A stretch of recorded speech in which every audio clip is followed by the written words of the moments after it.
படம் வந்து ஒரு ஒரு நல்ல கதைக்களம். அதாவது நீங்கள் எப்போவுமே ஃபஸ்ட் லவ்ங்கிறது எல்லாருக்குமே இருக்கும். அந்த லவ்க்குள்ள யங் லவ்க்குள்ள நீங்கள் போகும்போது சின்ன ஃப்ளாஷ்பேக் நிறைய இருக்கும். அதை கொஞ்சம் சுவாரஸ்யமாக கொஞ்சம் ஃபீல் குட்டாக வந்து கொடுத்துருக்காங்க படத்தை. இதுக்கு மிகப்பெரிய ப்ரீமியர் ஷோ போட்டு உங்களுக்கு விளம்பரம் காரணம் என்னென்னா, இங்கே சூப்பர் ஸ்டார் ரஜினிகாந்த் அவர்களுடைய பொண்ணு சௌந்தர்யா அவர்கள் பண்ணதுக்கான மிகப்பெரிய ஒரு ப்ளஸ் அது. அதாவது அந்த பேனரில் மகேஷ் அவர்கள்லாம் வந்து டூரிஸ்ட் பண்ண 90 கோடி ரூபா கலெக்ஷன் பாக்ஸ் ஆஃபீஸ் ஹிட் அது. ஸோ இந்த அட்ரஸும் இருக்குது அவர்களுக்கு. அப்போது அந்த படத்தில் ஒரு ரோலும் பண்ணியிருப்பார் அவர். பட் இதில் பிரமாதமாக பண்ணியிருக்காரு உங்களுக்கு. ரெண்டாவது ஹீரோயின்லாம் பெரிய கிஃப்ட்டு நமக்கு. இண்டஸ்ட்ரியில் இப்போ ஹீரோயின் பஞ்சம் நிறையா இருக்குது. இவங்கெல்லாம் பார்த்தீங்கன்னா அடுத்தடுப்பு நிறைய கமிட்மெண்ட்டில் போயிடுவாங்க. அதை நல்ல கதைக்கெல்லாம் ஃபீல் குட்டாக இருக்குது. நீங்கள் பழைய லவ்க்குள்ளே வெளியில் போயிட்டு வரது மாதிரியான ஒரு அமைப்பு தான் இது.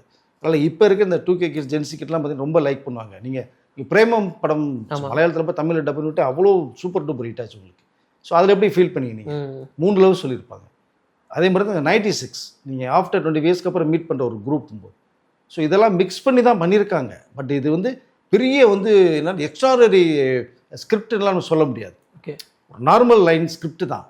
பட் அதை வந்து மேக்கிங் தான் ஸ்க்ரீன் பிளேயில் வந்து அந்த இயக்குனர் மதன் வந்து வேறு லெவலில் கொண்டு போயிருக்காரு. அதை ரஜினியா சார் வந்தது ஒரு பெரிய ப்ளஸ்ஸாக மாறிச்சு அது. ஓகே, ஸோ ஒன்றுமே இல்லாத பெரிய ஹீரோக்கெல்லாம் கூட இந்த ப்ரொமோஷன் கிடைக்கல. ஃபஸ்ட்டு படம் ஃபுல் ஹீரோ பண்ணியிருக்கார் அபிஷேக். அவருக்கு மிகப்பெரிய அந்த விளம்பரம் கிடைச்சி ப்ரொமோஷன் கிடைச்சது பெரிய ஒரு கிஃப்ட் தான் நினைக்கிறேன்.